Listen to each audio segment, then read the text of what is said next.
Ew. So 5 years ago, I started a YouTube channel called A Break with Blake where I wanted to post funny caca, and I stopped doing it because I'm lazy. And I figured at this point, it's been 5 years, let's go ahead and make some content.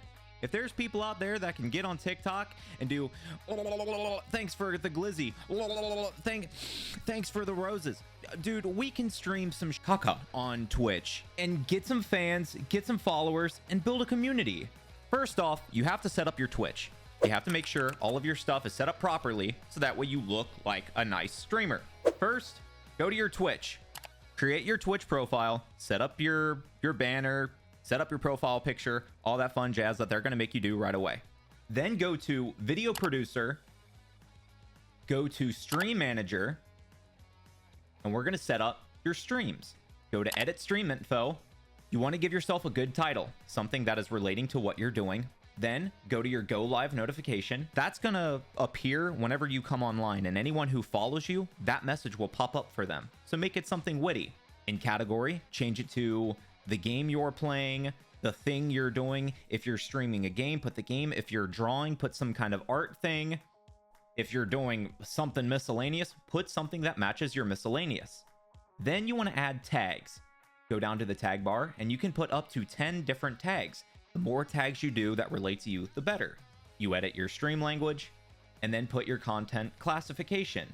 Politics and sensitive social issues, or drugs and toxication. Basically, if you're going to do anything in your stream that's on this list, just check it off. Then there's reruns.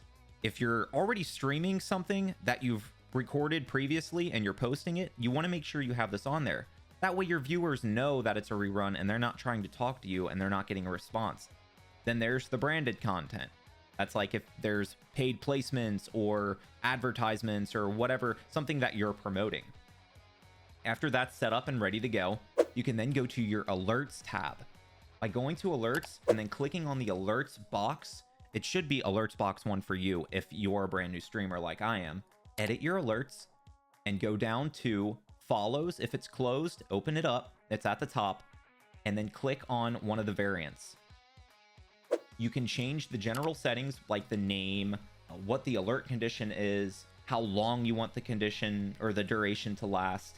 Then you can change out the layout, like if the picture's on the left or if the picture's on the right or above the words or below the words. You can also change the background color, which most people leave off because it's a big box otherwise. Then you can change the text, which is what the thing says for the follower. Thanks for following, or so-and-so just followed. You can change that there. You can change the font size. You can change the text color, the accent color. You can also change the picture that moves around. You can put in your own, or you can use what Twitch provides, which they do have quite a bit of images that you can use. You can also do the same thing with the sounds, but you'll probably want to add your own at some point. Then celebration. You can decide where your celebrations pop up, like if someone follows you, if you only want it on the screen, or if you only want it in the chat, or if you want it everywhere. But you got to be careful on which animations you put where, because if you have too much going on, it might deter viewers from watching your content because it might become annoying. Now that Twitch is set up, we actually need a program to stream to Twitch, that program being OBS Studio. OBS is a free software that allows you to live stream or record whatever you're doing. It can capture the audio and visuals of your gameplay, your vocals through a headset or dedicated microphone, and even your face if you have a camera connected. Twitch cannot do any of this on its own. Now let's hook them up. First, we have to go to obsproject.com. Click on whatever operating system you have, probably Windows, and after a short download, run the installer. Just hit yes to everything, and you should have something that looks a lot like this. Now we gotta connect OBS to Twitch. Head back to Twitch and go to the creator dashboard. Click on settings, then stream. But do not let anyone see the next page. If someone gets a hold of your primary stream key, you're cooked.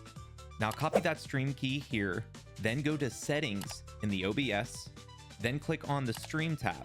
There should be a spot under where it says Twitch. Put your stream key there. Then change the maximum streaming bandwidth to 6000 kbps and click OK.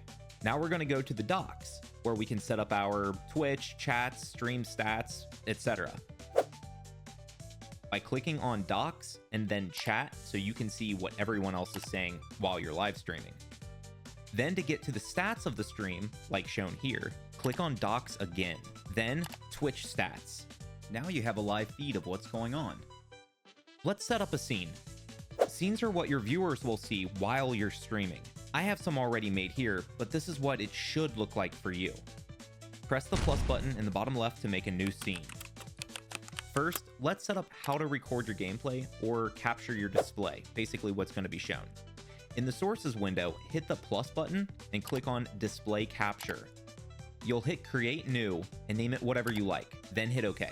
Leave capture method on automatic. Then change the display to whatever monitor you play your games on.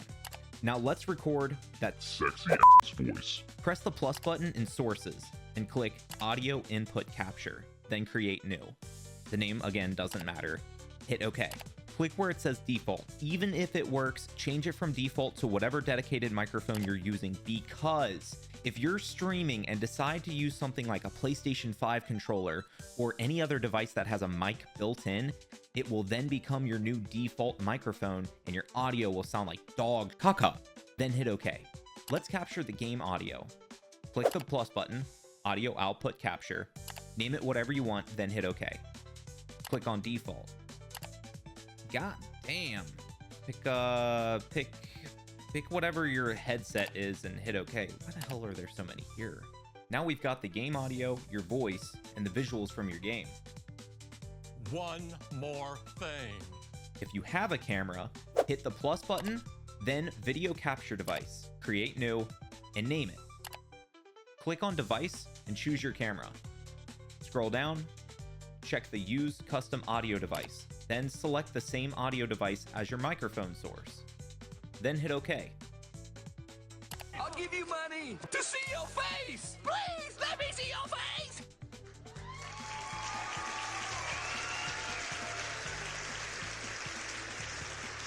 Here's something cool. You can click and drag on your camera box to change its position or size, and this can be done at any point, even during a live stream. If this video so far has helped you out literally at all, if you wouldn't mind just giving it a thumbs up, that'd be baller.